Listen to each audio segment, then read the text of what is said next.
Dear friends, welcome to Quest for Knowledge. In today's session, we are going to learn Java 8 Datetime API. So let's begin today's video. So first of all, let's understand design principles of new Java Datetime API. The very first principle is immutability. According to this principle, new Java Datetime API provides all the classes immutable, and that makes new API good for multi-threaded environment, right? The next principle is utility operations. According to this principle, all the new datetime API classes comes with method that is used to perform common task. So we can perform addition of two date or time, we can perform difference of date and time, or we can format the date, or we can parse the date as well, right? So we can perform number of operations. Next principle we have is separation of concerns. According to this, new Java Datetime API defines separate classes for date and time.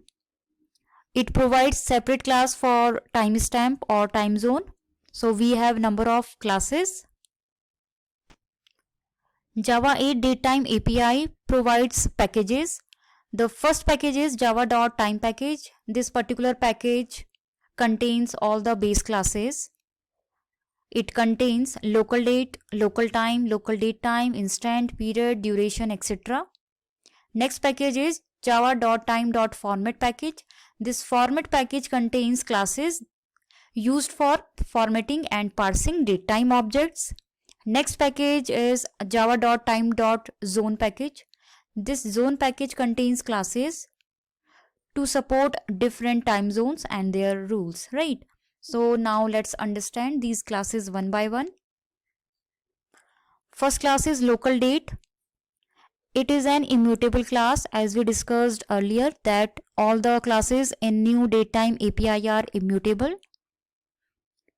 It represents date with default format, and default format is it write year first, then month, and then date, right? So now let's create object of local date. So the very first statement must be import statement. We need to import java.time package. Next we have class named local date example. Inside this class we have main method. Now we are creating object of local date, right? So here we are using now method of local date class. This now method returns current date. We can also provide one parameter to this now method, and based on passed parameter it will return the date, right? So here we are providing zone ID of this Australia/Darwin. So based on this zone ID it will return the current date. So we can provide any zone ID to it and it will return the current date, right? We can also find the date on particular day of the year using of year day method of local date. So it takes two parameter. First parameter specifies the year and second parameter specifies the number of days, right? So 100th day of this particular year it will return the date, right? So after running this code, output will be, you can see, it will print current date is current date. Based on ID, current date is this. Of this zone ID, current date is this. And 100th day of this year will be this date, right? So we can find the current date using now method. We can provide a zone ID to it and we can get the date of particular zone, right? we can also find the particular date based on number of days of particular year, right? So hope this particular output is clear. Now let's see another class, and that is local time. It is also an immutable class whose instance represents a time in the human readable format, and default format is it write hour, then minute, and then second, and then zone ID, right? So now let's create object of local time. So first we need to import java.time package. Next we have class, inside class we have main method, and next we are creating object of local time. So to create object of local time, here we are using now method. This now method returns current time. We can also get the time in different zone. For that we need to pass the zone ID. So we need to use zone ID dot off, and inside parenthesis in double quote we write zone ID. So here we are writing Australia/Darwin. So this particular now method will return current time of this particular zone. So we can provide any zone to now method and it will return the current time of past zone, right? We can also get the specific time using off second of day method of local time. It takes one parameter, and this particular parameter specifies the number of seconds, right? So it will return the time after this seconds. After running this code, output will be, it will print current time, it will print current time in Darwin, and it will print the time after 3650 seconds, as we have written over here 3650. So after 3650 seconds time will be, it will print the time, right? Hope this particular output is clear. If you have any doubt, you can write me in the comment box. Now let's understand another class. Next class we have is local date time, and it is again immutable. It represents a date time, and default format is year, month, day, then number of hours, minute and second, and then zone. To create object of local date time, we need to import java.time package. Next we have class, then main method. Inside main method we are using now method of local date time. We can also get the date time based on zone.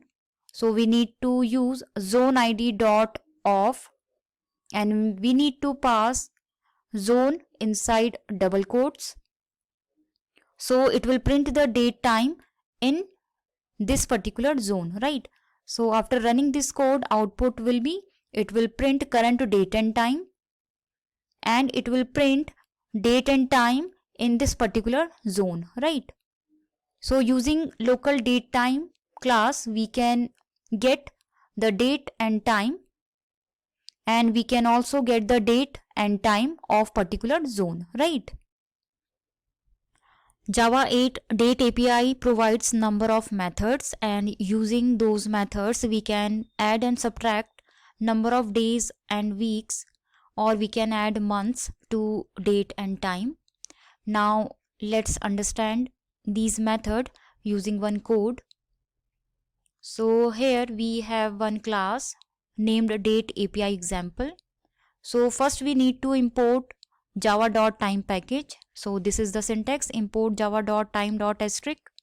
We are importing all the classes inside this time. Now we have main method. Inside main method we are getting the object of local date class using now method. So it will return the object of local date, and object name is current. So here current represent the current date. Now to get the year from current date, we can use get year method. So it will return the year. Now we can check whether the year is leap year or not using is leap year method.